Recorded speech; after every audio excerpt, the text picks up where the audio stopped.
Permanent tissue. इससे पहले जब हम शुरुआत में परमानेंट टिश्यू को देखे थे तो परमानेंट दो प्रकार के थे। एक क्या था, सिंपल, और दूसरा कौन था, कॉम्प्लेक्स। तो परमानेंट टिश्यू जो है, अस्थायी उत्तक जो पौधे में होते हैं, वे दो प्रकार के होते थे, सिंपल और कॉम्प्लेक्स। और शुरुआत में ही हम देखे थे कि सिंपल और कॉम्प्लेक्स में क्या अंतर है।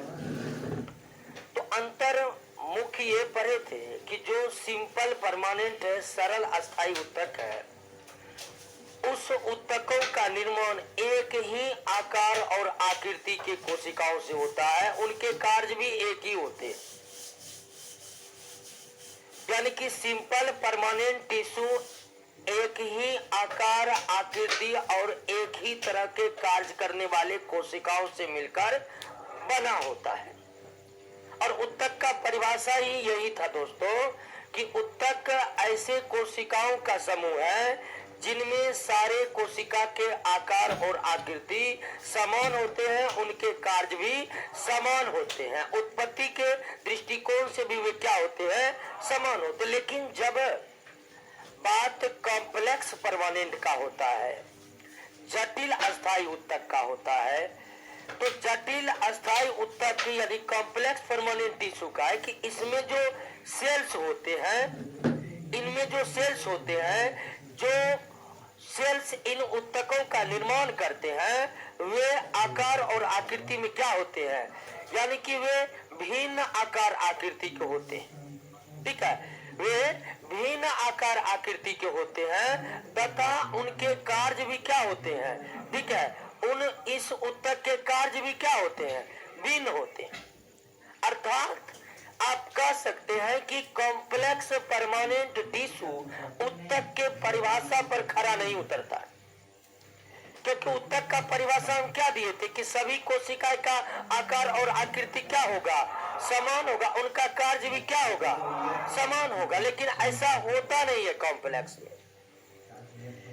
यानी कि कॉम्प्लेक्स परमानेंट टिश्यू, जटिल अस्थायी उत्तक जो पौधे में होते हैं, वे अलग अलग आकृति और अलग अलग कार्य करने वाले कोशिकाओं से मिलकर बने होते हैं। अब आप कहिएगा कि जब ये अलग अलग आकृति और अलग अलग कार्य करने वाले कोशिकाओं से मिलकर बना है, तो फिर ये उत्तक कैसे है दोस्तों? तो अलग अलग कार्य और अलग अलग आकृति वाले कोशिकाओं को भी उत्तक इसलिए कहा जा रहा है कि उनका कार्य एक इकाई की तरह संपन्न होता है। उदाहरण के तौर पर आप इस तरह समझिए कि घर ढलैया होते देखे ही होंगे, उसमें कई तरह के कार्य होते हैं अलग अलग। कुछ मजदूर बालू उठा करके लाते हैं, कुछ मजदूर का काम गिट्टी उठाना होता है, कुछ मजदूर का काम होता है वे मसाला तैयार करने वाले मशीन को चलाते रहना, कुछ मजदूर पानी ला रहे हैं। सारे मजदूर का कार्य अलग अलग होता है कि नहीं होता है? सारे मजदूर का कार्य अलग अलग होता है, लेकिन अंत में उसके कार्यों को देखे तो एक ही कार्य संपन्न हो रहा है, घर क्या हो रहा है, ढलैया हो रहा है। यानी कि देख रहे सबका कार्य अलग अलग है, हर मजदूर का कार्य अलग अलग है, लेकिन सबका कार्य अंत में एक इकाई के रूप में, एक कार्य के रूप में संपन्न होता है, यानी घर ढलाई होता है। ठीक ऐसा ही बात कुछ कॉम्प्लेक्स टिश्यू में है कि कॉम्प्लेक्स टिश्यू अलग अलग कार्य करने वाले कोशिकाओं से मिलकर तो बना होता है, लेकिन उनके कार्य एक इकाई के समान होते हैं, यानी अंत में सबके कार्य मिलकर एक ही महत्वपूर्ण कार्य को संपन्न करते हैं। इसलिए इनको क्या मान लिया गया है, उत्तक मान लिया गया है। लेकिन इस तरह के विशेषता होने के कारण ही इसे कैसा उत्तक माना गया है? तो पौधे में जो कॉम्प्लेक्स परमानेंट टिश्यू होते हैं, पौधे में जो जटिल अस्थायी उत्तक होते हैं, वे उत्तक के परिभाषा पर खरा नहीं उतरते हैं जो हम अब तक पढ़े। यानी कि यह उत्तक में जो कोशिकाएं मौजूद रहती है उनके आकार और आकृति क्या होते हैं, अलग अलग होते हैं, उनके कार्य भी क्या होते हैं, अलग अलग होते हैं। तो जटिल अस्थायी ऊतक, कॉम्प्लेक्स परमानेंट टिश्यू, अलग अलग आकृति एवं अलग अलग कार्य करने वाले कोशिकाओं से मिलकर बना होता है। लेकिन सिंपल की बात करें, हम सिंपल में 3 प्रकार के ऊतकों के बारे में पढ़े थे। सिंपल में हम 3 प्रकार के ऊतकों के बारे में पढ़े थे, याद है? भूल गए? पेरेनिकाइमा, कोलेनिकाइमा और एस्क्लेरेनिकाइमा। ये तीनों प्रकार के ऊतक में एक ही आकार आकृति के कोशिकाएं थे, उसके एक ही कार्य थे। यानी पेरेनिकाइमा ऊतक में एक ही आकार आकृति के कोशिकाएं थे, उनके कार्य एक थे। कोलेनकाइमा में एक ही आकार आकृति के कोशिकाएं थे, उनके कार्य एक समान थे। एस्क्लेनकाइमा में एक ही आकार आकृति के कोशिकाएं थे, उनके कार्य क्या थे? समान थे। लेकिन बात जब कॉम्प्लेक्स की होगी दोस्तों, तो इसको कॉम्प्लेक्स इसलिए कहते हैं कि इनमें जो भी इनमें एक समान कोशिकाएं नहीं है, इनमें एक समान कार्य करने वाली कोशिकाएं नहीं है, इसमें अलग अलग कार्य और अलग अलग आकृति वाले कोशिकाएं मिलकर ऊतक का निर्माण करते हैं, इसलिए इसे क्या कहते हैं? क्लियर है बात? समझ गए? सिंपल सिंपल क्यों है और कॉम्प्लेक्स के साथ क्या हो गया जो कॉम्प्लेक्स हो गया, इस बात को समझे कि न समझे? कोई दिक्कत नहीं ना? आपसे क्वेश्चन आ जाएगा कि जटिल अस्थायी ऊतक को आखिर जटिल क्यों कहते हैं? क्योंकि जटिल अस्थायी ऊतक में एक आकृति वाले कोशिकाएं नहीं रहते हैं, एक समान कार्य करने वाले कोशिका, अलग अलग आकृति वाले कोशिकाएं रहते हैं और उनके कार्य भी अलग अलग होते हैं। अब जो कॉम्प्लेक्स परमानेंट टिश्यू है दोस्तों, कॉम्प्लेक्स परमानेंट टिश्यू मुख्य 2 ही प्रकार के होते हैं, ठीक है? कॉम्प्लेक्स परमानेंट टिश्यू जटिल अस्थायी ऊतक कितने प्रकार के होते हैं? 2 प्रकार के होते हैं, एक जाइलम और दूसरा फ्लोएम। एक जाइलम और दूसरा जटिल अस्थायी ऊतक 2 प्रकार के, जाइलम और जाइलम को हिंदी में दारू कहते हैं और फ्लोएम को हिंदी में क्या कहते हैं? पोषवा कहते हैं। हालांकि अब इसका इंग्लिश नामी हिंदी में ज्यादा प्रचलन में रहता है। तो जाइलम कैसा ऊतक है दोस्तों? पौधा का कॉम्प्लेक्स है। फ्लोएम भी कैसा ऊतक है? कॉम्प्लेक्स। जाइलम और फ्लोएम कॉम्प्लेक्स है। आइए पहले जाइलम को समझ लेते हैं। एक तो आप ये समझ गए हैं कि जाइलम कॉम्प्लेक्स है, क्या? तो जाइलम अगर कॉम्प्लेक्स है तो क्या जाइलम में एक ही प्रकार का कोशिका होगा? निश्चित ही अलग अलग प्रकार के कोशिकाओं से बना होगा कि नहीं होगा? और यह जाइलम जो है दोस्तों, यह जाइलम जो है 4 प्रकार के कोशिकाओं से मिलकर बना होता है। कितने प्रकार के कोशिकाओं से? 4 अलग अलग प्रकार के कोशिकाओं से बना होता है। जाइलम कितने अलग अलग प्रकार के कोशिकाओं से? और वे 4 अलग अलग प्रकार के कोशिकाएं जो उनके कार्य भी अलग अलग होते हैं। आखिर जाइलम किन 4 अलग अलग कोशिकाओं से मिलकर बना होता है? तो ध्यान दीजिएगा दोस्तों, पहला कोशिका का नाम है ट्रेकीड, ठीक है? ट्रेकीड्स, पहला कोशिका क्या है? ट्रेकीड्स। हिंदी में से वाहिनिकाएं कहते हैं, लेकिन आप इंग्लिश नाम याद रखिए, पहला कोशिका ट्रेकीड। ये कोशिकाएं लंबे लंबे होते हैं दोस्तों। ये कोशिका क्या होते हैं? लंबे लंबे होते हैं और दोनों सिरों पर क्या होते हैं? नुकीले होते हैं। यानी आप कह सकते हैं एस्क्लेनकाइमा की तरह होते हैं।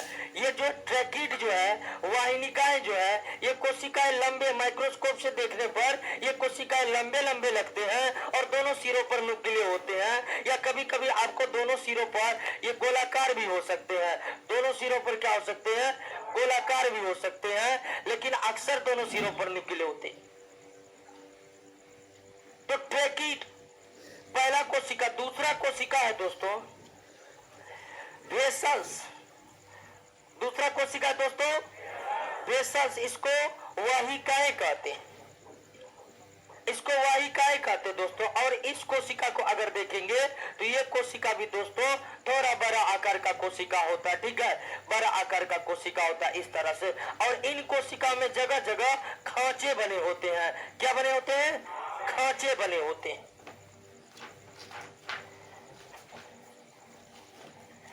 तीसरा कोशिका है दोस्तों, तीसरा कोशिका है इसमें जाइलम में आपको वुड फाइबर, वुड फाइबर या इसको जाइलम फाइबर भी कह सकते हैं, वुड फाइबर भी कह सकते हैं और जाइलम फाइबर भी कह सकते हैं। और फाइबर यानी कि रेशा, फाइबर मतलब रेशा के समान, लंबे लंबे रेशे के समान इसके कोशिकाएं होते हैं। और चौथा कोशिका जो है दोस्तों वो है पेरेन्काइमा। चौथा कोशिका जो है वो कौन है? पेरेन्काइमा। इसको वुड पेरेन्काइमा भी कह सकते हैं, वुड पेरेन्काइमा भी कह सकते हैं या इसको जाइलम पेरेन्काइमा भी कह सकते हैं। तो जाइलम कितने कोशिकाओं से मिलकर बना होता है? 4 कोशिकाओं से मिलकर बना होता है। पहला है ट्रेकीड, दूसरा है वेसस, तीसरा है और चौथा है पेरेन्काइमा। के बारे में हम पढ़ चुके हैं ना, वही पेरेन्काइमा है। बस अंतर है कि ये पेरेन्काइमा जाइलम को बनाने में भाग लिया है तो इसे जाइलम पेरेन्काइमा कहते हैं। जब आप पेरेन्काइमा उत्तक के बारे में पढ़ रहे थे तो पेरेन्काइमा उत्तक का काम था भोजन का क्या करना, वह यहाँ पर भी वो यही काम करेगा। तो पेरेन्काइमा कहाँ पर रहता है आप तो समझ ही बता ही दिए थे कि लगभग समस्त नए भाग जो अभी हरे हैं वहां पर पेरेन्काइमा होता है। सुतल थे जी, इतना लेट का हो गया? जब मन होता, कितना टाइम हो रहा है जी? कौन रहता है गेट पर? कौन है?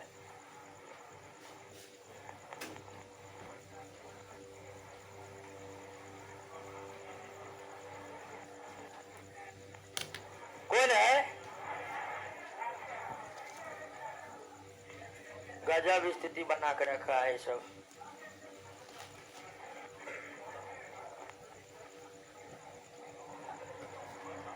आएगा पीछे मतलब आगे भेज दिया कि एकदम पूरा माहौल खराब कर दीजिए क्लास का।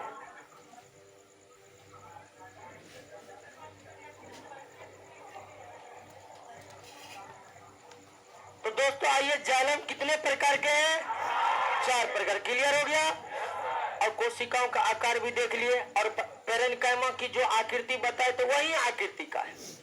मतलब कुछ पेरेन्काइमा उत्तक जाइलम को बनाने में भाग लेते हैं और जाइलम उत्तक के अंतर्गत वे भोजन संग्रह करने का काम करते हैं।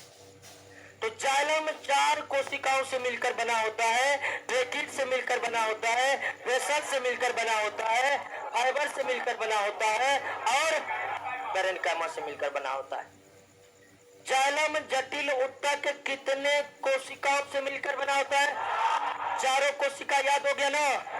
ट्रेकिड हो गया, वेसल्स हो गया, फाइबर हो गया और पेरेन्काइमा हो गया। अब आइए कि हम बताते कि सबके कार्य भी समान नहीं रहते। जटिल अस्थायी उत्तक में जो भी कोशिकाएं रहते हैं उनके आकार आकृति तो अलग अलग रहते ही रहते हैं। आपके सामने ट्रेकिड की कोशिका की आकृति कुछ इस तरह है, वेसल्स कोशिका की आकृति कुछ इस तरह होती है। अगर फाइबर के देखे तो ये फाइबर समान संरचना ही है और फाइबर समान संरचना मतलब बड़े बड़े तंतु समान संरचना, बड़े बड़े तंतु समान संरचना, ठीक है, इस तरह का। और अगर पेरेन्काइमा को देखें तो पेरेन्काइमा को हम समझ ही गए थे कि ये गोलाकार, अंडाकार और अनियमित आकार के हो सकते कि ना। तो सारे कोशिका के आकार और आकृति क्या है? अलग अलग। अब इनके कार्य भी अलग अलग है, इनके कार्य भी क्या है? अलग अलग है। अब देखिए ट्रेकिड जो है दोस्तों, ठीक है, ट्रेकिड जो है यानी कि वाहिनिकाएं जो है, वाहिनिकाएं जो है इसका कार्य होता है मजबूती प्रदान करना। क्या प्रदान करना? मजबूती प्रदान करना, ठीक है, यानी पौधों को स्ट्रेंथ देना, सामर्थ्य प्रदान करना। बड़े बड़े वृक्ष कितने मजबूत होते हैं ये तो आपको अंदाजा होगा ही होगा ना। बड़े बड़े वृक्ष कितने मजबूत होते हैं, उस मजबूती देने में, पौधे को मजबूत बनाने में जाइलम का बहुत बड़ा योगदान है। जाइलम ही पौधे को अंदर से मजबूत बनाते हैं। मजबूत बनाने वाला एक ऊतक हम पढ़ चुके हैं, एस्क्लेरेनकाइमा, वो भी मजबूती दे रहा था पौधे को। लेकिन सामर्थ्य प्रदान करना मुख्य रूप से काम होता है जाइलम का। हालांकि जाइलम का मुख्य काम कुछ और है, लेकिन ये पौधे को सामर्थ्य प्रदान करते हैं। तो जाइलम में जो ये ट्रैकिड कोशिकाएं होता है, इसको है, इसका काम होता है मजबूती देना, जाइलम ऊतक को मजबूत बनाना। और जब जाइलम ऊतक मजबूत बनते हैं तो पौधा मजबूत बनते हैं। दूसरा है दोस्तों वेसल्स, ठीक है। दूसरा क्या है? वेसल्स। अब वेसल्स का काम होता है जल का परिवहन करना। किसका परिवहन करना? जल का परिवहन करना। आप जानते हैं कि जल की मुख्य जरूरत पत्तियों को होती है। जल का जरूरत मुख्य रूप से पौधों में, पत्तियों में होता है, क्योंकि पत्तियों में प्रकाश संश्लेषण की प्रक्रिया चल रही होती है और प्रकाश संश्लेषण की प्रक्रिया में जल अनिवार्य है। प्रकाश संश्लेषण की प्रक्रिया में जल क्या है? अनिवार्य है। जल क्या है? अनिवार्य है। अब जल की जरूरत मुख्य रूप से पौधा को पत्तियों में है, लेकिन पौधा जल ग्रहण कहां करते हैं? मिट्टी से। मिट्टी से जल कौन ग्रहण करता है? पौधा का जड़ ग्रहण करता है। यानी जड़ से जल अब पत्तियों तक पहुंचेगा कि नहीं पहुंचेगा? तो पौधों में व्यवस्था ये बनी हुई है कि पौधों में जड़ों से जल पत्तियों तक पहुंचता है, अर्थात पौधों में जल की परिवहन की व्यवस्था है। और जल का परिवहन कौन करता है? जाइलम करता है। जाइलम का कौन कोशिका करता है? वेसल्स करता है। जाइलम का कौन कोशिका करता है? वेसल्स करता है। और तीसरा है दोस्तों क्या? फाइबर। तीसरा क्या है? फाइबर। इसका भी काम है दोस्तों पौधों को यांत्रिक सहायता प्रदान करना। क्या करना? यांत्रिक सहायता प्रदान करना, मैकेनिकल सपोर्ट प्रदान करना, यानी कि ट्रैकिड के तरह ही कार्य होता है इसका भी, फाइबर का भी। और पेरेन्काइमा के कार्य तो आप समझ ही चुके हैं। पेरेन्काइमा के कार्य तो आप समझ ही चुके हैं। पेरेन्काइमा का कार्य क्या है दोस्तों? भोजन का संग्रह करना। भोजन का संग्रह करना। तो जाइलम ऊतक जटिल ऊतक है, क्योंकि यह अलग अलग आकृति एवं अलग अलग कार्य करने वाले कोशिकाओं से मिलकर बना हुआ है। जाइलम कुल कितने कोशिकाओं से मिलकर बना हुआ है? चारों कोशिका का नाम आपको याद हो गया? कभी कभी प्रश्न यही पूछता है कि निम्नलिखित में कौन जाइलम की कोशिकाएं नहीं है?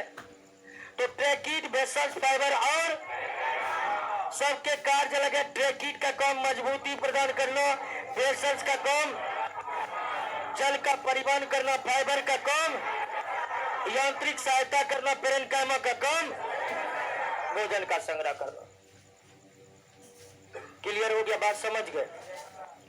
अब दोस्तों ध्यान दीजिए कि जाइलम के कार्यों को अगर हम देखें कि जाइलम ऊतक का मुख्य काम क्या है, तो जाइलम का जो कोशिका करेगा वही जाइलम का ही काम होगा। तो लेकिन जाइलम के काम को अगर देखें तो जाइलम के मुख्य 3 काम होते हैं। पहला मुख्य काम होता है जाइलम का क्या? जल का परिवहन करना। पहला मुख्य काम क्या होता है? जल का परिवहन करना। दूसरा मुख्य काम कर होता है पौधों को सामर्थ्य प्रदान करना। क्या प्रदान करना? सामर्थ्य प्रदान करना। और तीसरा सामर्थ्य यानी कि स्ट्रेंथ यानी मजबूती देना। और तीसरा काम होता है दोस्तों भोजन का क्या करना? संग्रह करना। भोजन का क्या करना? संग्रह करना। जाइलम का मुख्य काम क्या है? पौधे को सामर्थ्य प्रदान करना और भोजन का संग्रह करना। जाइलम के मुख्य कितने कार्य हैं? 3 कार्य। जल का क्या करना? परिवहन करना, सामर्थ्य प्रदान करना, पौधे को मजबूत बनाना और भोजन का क्या करना? संग्रह करना। जल के परिवहन करने में जाइलम के वेसल्स ऊतक काम करते हैं। सामर्थ्य प्रदान करने में आपको वुड, फाइबर और ट्रैकिड्स काम करते हैं और भोजन संग्रह करने का काम। क्लियर हो गया? लेकिन एक बात ये भी जानिए कि जाइलम में जो 4 कोशिकाएं हैं, जाइलम में जो 4 कोशिकाएं हैं वे है ट्रैकिड्स, वे क्या है? ट्रेकिड्स। दूसरा कौन है? वेसस। और तीसरा कौन है? पेरेन कायमा। और चौथा कौन है? चौथा है आपको फाइबर। 4 कोशिकाएं।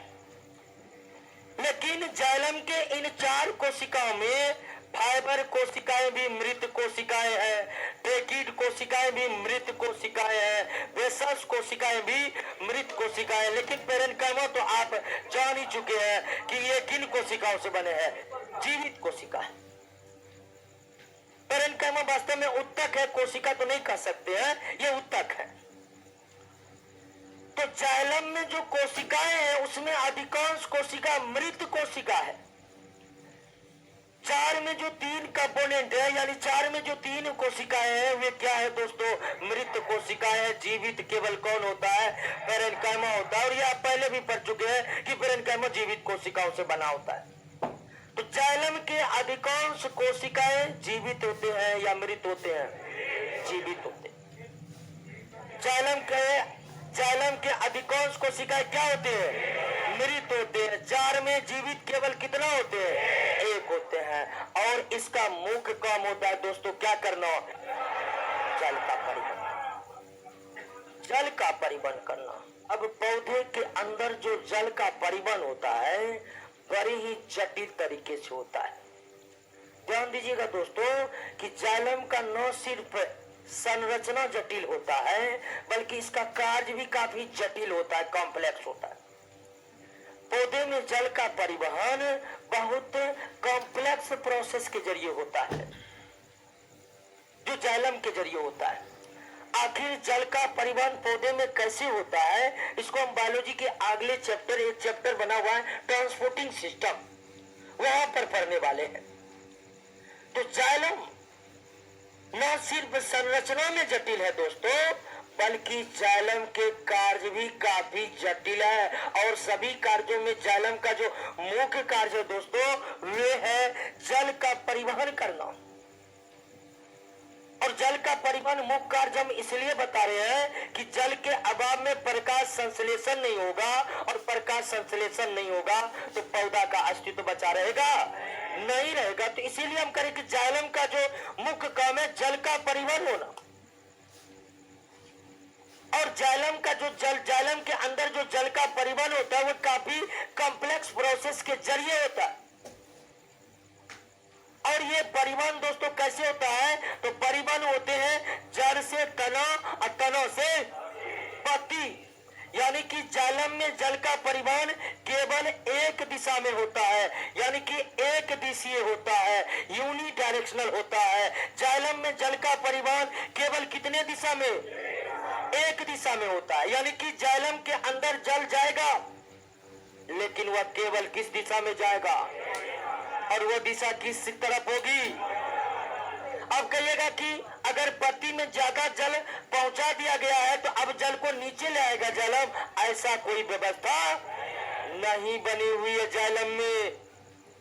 जाइलम जल का परिवहन कर सकते हैं लेकिन एक ही दिशा में कर सकते हैं, और वो दिशा होती है जड़ से तना, तना से पत्ती, जड़ से तना, तना से पत्ती। क्लियर हो गया? अब कहिएगा कि ज्यादा पानी पहुंच जाएगा तब क्या होगा? पत्ती तो पानी के लोडे से टूटकर गिर जाएगा। तो दोस्तों यह व्यवस्था, बस इस व्यवस्था से बचने के लिए पौधों में जबरदस्त टेक्नोलॉजी है। पौधों में एक और प्रक्रिया पाई जाती है ट्रांसपायरेशन, वाष्पोत्सर्जन। वाष्पोत्सर्जन पौधे में होने वाली एक ऐसी विशेष प्रक्रिया है जिसके द्वारा वे पत्तियों में पहुंचे अतिरिक्त जल को वाष्प में बदलकर बाहर छोड़ देते हैं। यानी अतिरिक्त जल अगर पत्तियों तक पहुंचा तो इससे कोई हानि नहीं है। वे अतिरिक्त जल वाष्पोत्सर्जन के माध्यम से पौधे क्या कर देते हैं? बाहर निकाल देते हैं। क्लियर हो गया? समझ गए ना? कोई दिक्कत नहीं ना?